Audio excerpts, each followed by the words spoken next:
Welcome back to another episode of Talking Sports with your boy DP. You already know it's me, you dig. And Canes up, man. We number 5 in the nation, baby. People want me to be humble, this, that, and the third. But it's hard to be because my Canes, we don't be doing this often. And we just had a good year last year. Now we sit here number 5 in the nation. So, I gotta fan out a little bit. I'm sorry. I gotta fan out. I try to be as realistic as possible, but it's all about you, baby. Go Canes. You feel me? Number 5 in the nation. Haters gonna hate. Canes, we gonna do our thing and turn up. You feel me? We gonna show up and show out. You feel me? Go Canes, baby. But with that being said, man, this episode has been sponsored by JB Wings and Things, dog. The best wings in the state of Florida. Get at them, man. They based in Palaca, Florida. But don't worry, they do travel. Sometimes they be in St. Augustine. Sometimes they be in Gainesville, Jacksonville, Daytona, Orlando. You might even catch them in South Florida. If you see the truck, Mr. JB Wings and Things, pull up. Get you some wings. You won't regret it. Some of the best things smoking at you, man. The best wings, I guarantee it, dog. JB Wings and Things. Hit them up at 386-866-9464, or you can download the app to find out where they located at that day. So shout out to JB Wings and Things, man. Get at them. But with that being said, man, shout out to my Canes, dog. Talk a little bit about the BCU game, and then we're going to get into the USF game because it fit me. BCU, they're HBCU, man. Of course we was going to win. I just wanted to see what I saw. So some of the things I saw, I liked it, the execution. I liked it that when, Carson Beck was out there, he was executing at a high level. The man literally broke a record out there. I want to say 15 for 15 for pass completions. That's cold. I think he broke Ken Dorsey's record at that. Rocking that number 11 out there, looking good with it. I respect it. So shout out to Carson Beck. Way to stay consistent, man. Right now, Carson Beck is passing 78%. And he has 472 passing yards and 4 TDs on the season so far. And I just love the fact it seemed like the connection between CJ Daniels, Malachi Tony, and Carson Beck is looking nice. I like Keelan Marion also. I can't wait to one of those deep balls connect, with him and Carson Beck. It's going to be a big play. I know it's waiting to happen. And at some point on them kickoff returns, I feel like my dog going to get busy and he going to turn one back. You feel me? But yeah, shout out to Carson Beck, man. Way to come to the U. He seemed happy out here. He playing with swag, you feel me? He playing with confidence. And he seemed like a leader out there. I feel like Carson Beck is able to take us far this season. Because he did it before. He has the most experience out of any quarterback I can think of in the NCAA right now. I can't think of many QBs with more experience than Carson. Now, the offense is not much I can say about the offense from the BCU game because I don't really feel like Mario Cristobal tried to put the pedal to the metal. I don't think he was trying to embarrass BCU out there, you feel me? Bethune head coach and Mario Cristobal, they're good friends. They worked together in the past. There was no need for him to go out there and try to embarrass that man at his coaching job. And on the other hand, also, I feel like Bethune-Cookman came out there with a game plan as we're not going to try out here and come out here, hurry up and fast tempo and this, that, and the third. We're going to come out here, move slow pace, run the balls, run the clock out, and get out of here with less injuries as possible. And I feel that's what both coaches had the mindset of, trying to get out there and limit all the injuries that they could. They don't want no injuries in this game. There's no need to go out here and go full throttle when we know this is not that kind of game. But it is more I would like to see from the defense, but at the same time, it was a lot of mixture of, second stringers, third stringers out there playing with the first string, this, that, and the third. And then we have a lot of guys that really didn't play also. So, yeah, man, at least I wish we'd have had the goose egg up there, held them to 0, but we only gave up 3 points. Nice INT by the young freshman Bryce Fitzgerald, feel me? I'm looking forward to see a lot more plays from that young man. And speaking of players that I want to see, some more from, Shout out to Bryce Fitzgerald. I mean, he did his thing. But players that I want to see a little more from, I want to see a little bit more from safety Zachariah Poison. I was hearing a lot of good about him in training camp and the offseason and stuff like that. But I still feel like I got to see more in games. Haven't seen enough. Jacoby Thomas have showed flashes. Keontae Scott have showed flashes.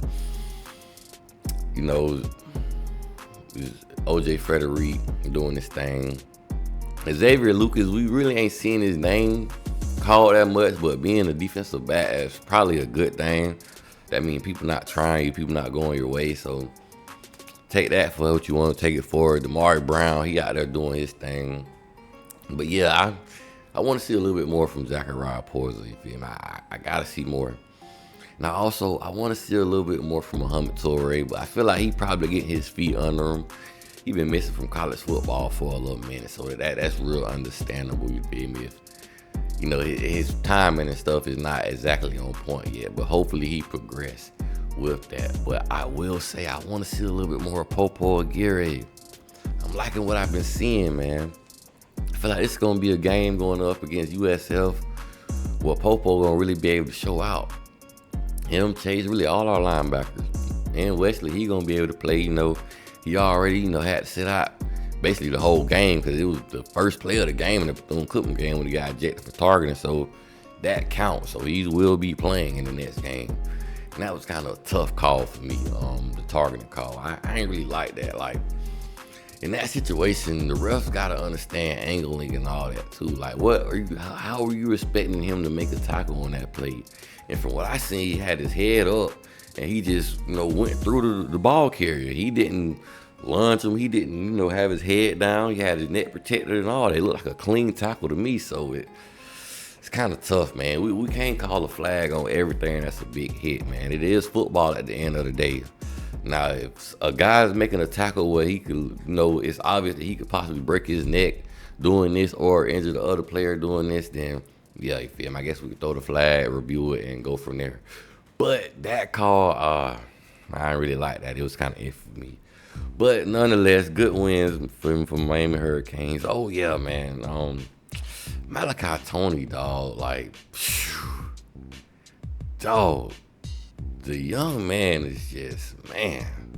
Even though he had another, listen, the first time he did it was against the number 6 school in the nation, Notre Dame. So can't take nothing from him. And he did the same thing against BCU. So basically the competition is not phasing him. It don't matter. And what a pickup CJ Daniel is also. But yeah, good game against BCU.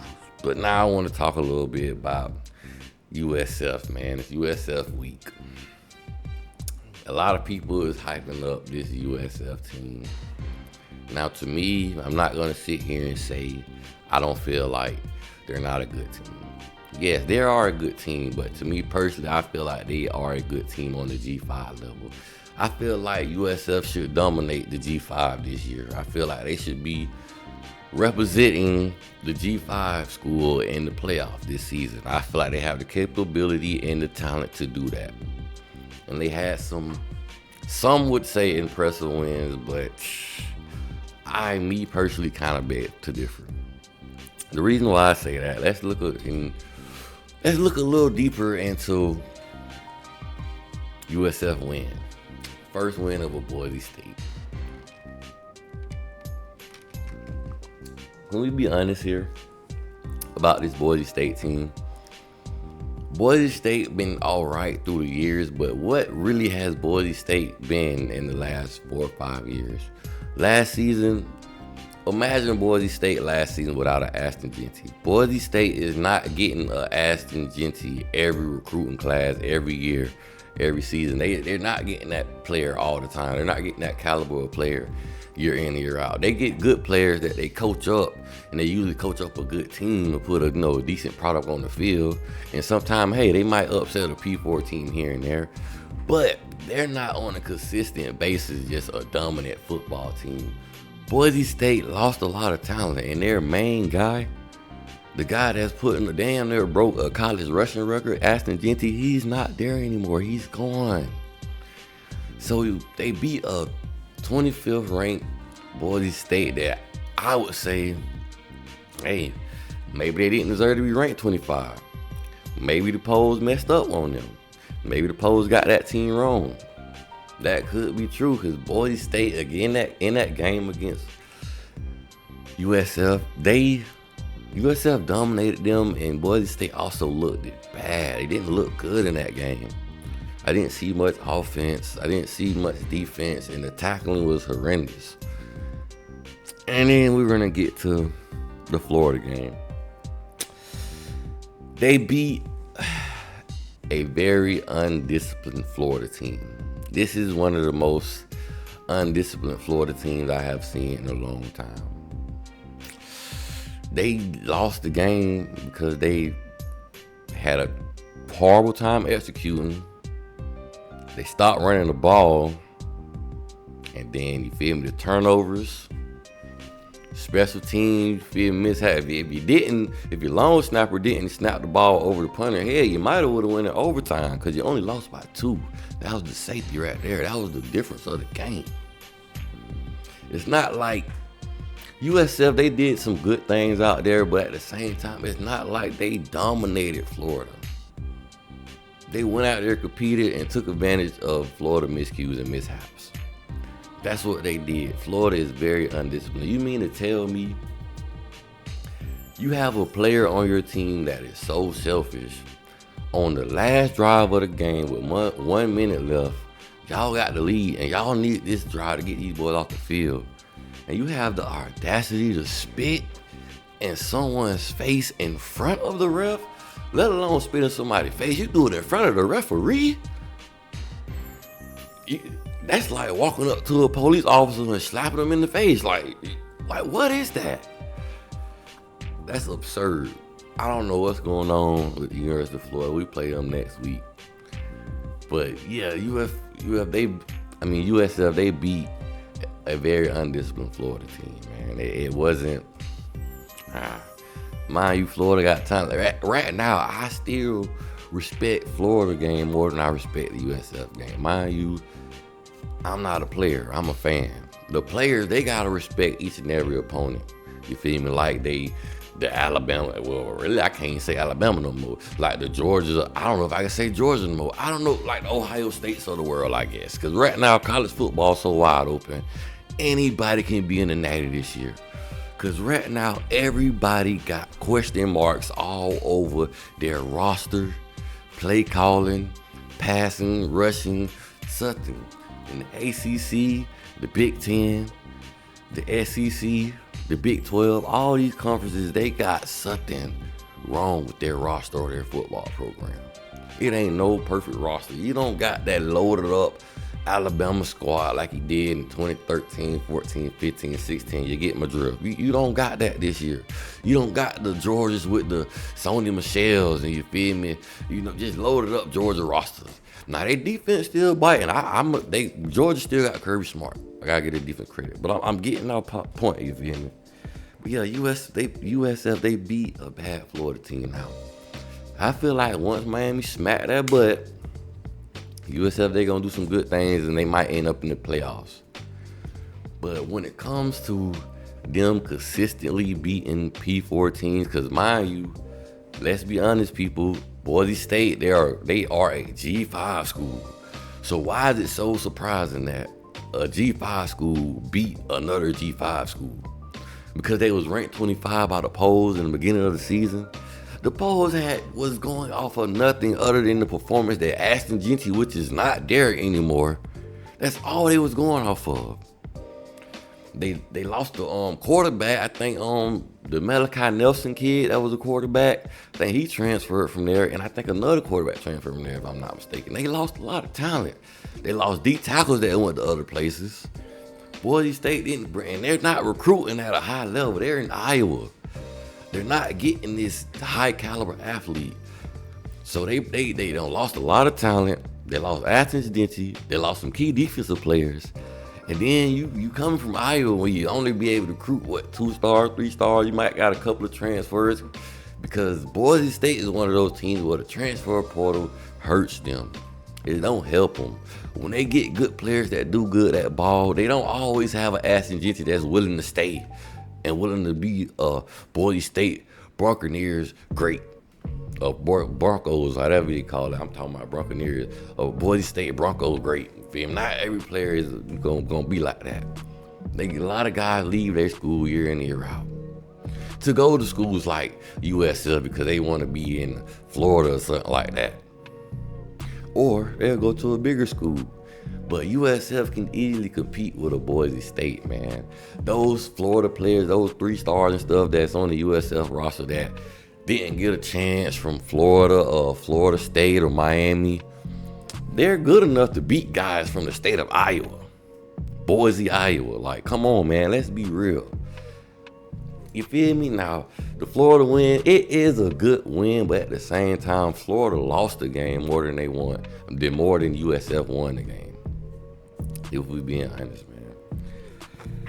And then let's just talk about matchups, the way we match up.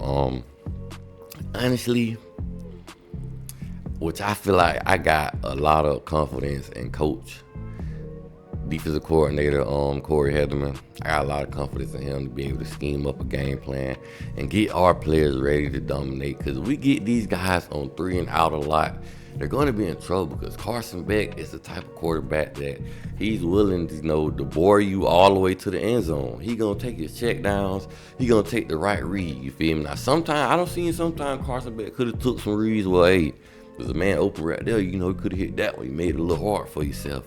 But, hey, it is what it is. The man only missed a few passes this season in 2 games. So, we're going to see because I feel like Carson Beck has seen way better defense than the mighty USF Bulls. Let's just be honest. Their defensive line is going to get mauled by our O-linemen. Our O-linemen, Coach Mario Cristobal and Coach Mirabal, have not sat around for 3-4 years to build an offensive line that's going to get bullied by the USF Bulls. I'm sorry. And if their offense continuously put their defense back on the field because they're going 3 and out because they do a high, fast tempo offense, it's going to get ugly for them because Carson Beck going to rip them apart. And then Florida was getting down near 7 yards a pop in the beginning of the game, 7 yards a carry. We got 3 running backs that's going to have fun with that. Their D linemen not that big.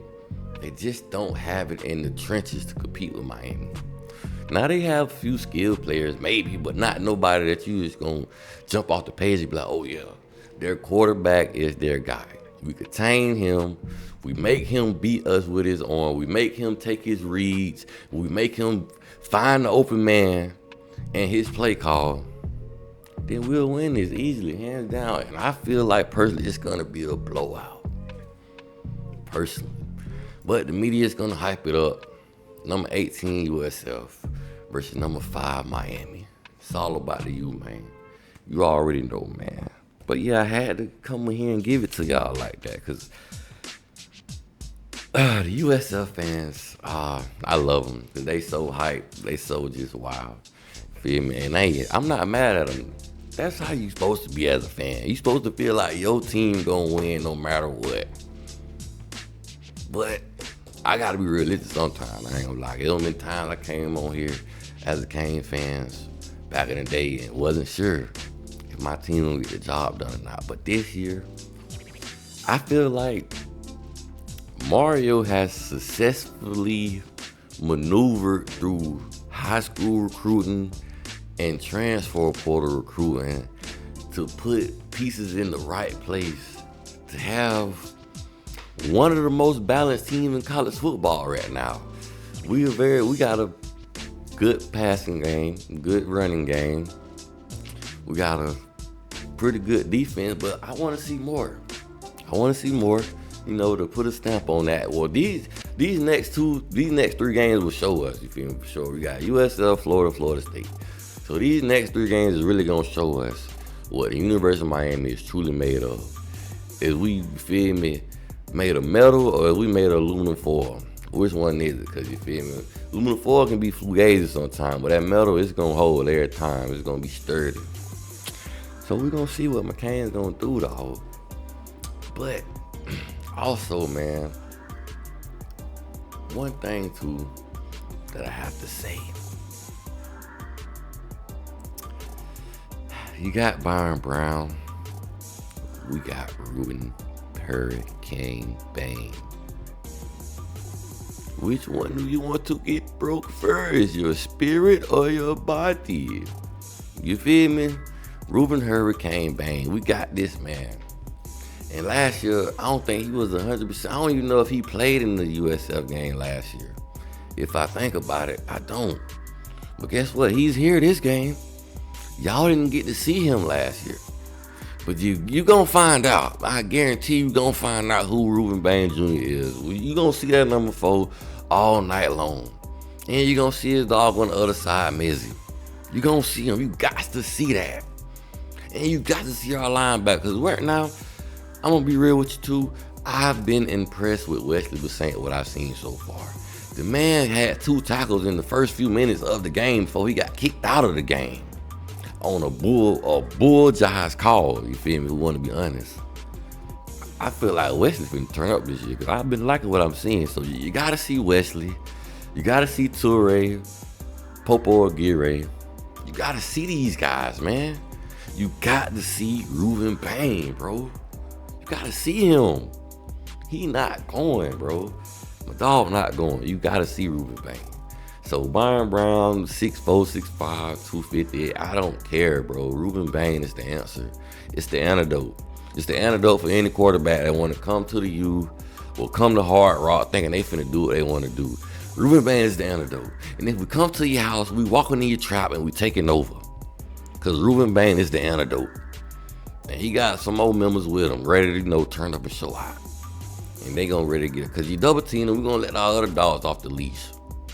But Ruben Bang is the antidote to any quarterback getting a big head, thinking they finna play against Miami, thinking shit finna be sweet. I'm just saying it like that. Ruben Bang is the antidote. We got Ruben Hurricane Bang Jr. He want all the smoke. I'm not worried about it. You seen how y'all Notre Dame turned them up. So keep talking all this foolishness, USF. Go ahead and turn them up. Feed the monster more ammo. Feed them more. Feed me more. Like Lil Wayne say, feed me rappers or feed me beats. Feed Ruben Bang quarterbacks. Feed him sacks. Feed him fumble recoveries. Let him wreak habit. Let him introduce himself to college football, which everybody already know him. You see the NFL draft mock. So if USF y'all don't know him, you gonna find out. I'm trying to tell you. And then my last point I want to make, I had to do some more research. A lot of people don't like talking about recruiting and all this and stuff, but that stuff means stuff. We are in 2025. Yeah, they missed 3 stars here and there, but a lot of times these people not missing, you feel me? So as far as the best players, the best of the best, they might miss some 3 stars here and there, but the guys that's them, they gonna find them because they gonna stand out. So just looking at USF recruiting ranking over the last 3 years, these guys are not recruiting over the top 50 and high school recruiting nor the transfer portal. So I'm not finna sit here and act like I'm around here sweating because we playing against a whole glorified 3-star team. They just another middle of the road ACC team, if we being honest, if we want to give them that much credit. I feel like they could come in here and they could smack a Virginia Tech. They could smack a Virginia. They can smack Wake Forest. They can compete with the bottom half of ACC schools. I feel like they can do that. Well, when you come to the Hard Rock, the antidote, Ruben Bang Jr. So with that being said, like, share, subscribe. You feel me? It's all about the you. Go Canes, baby.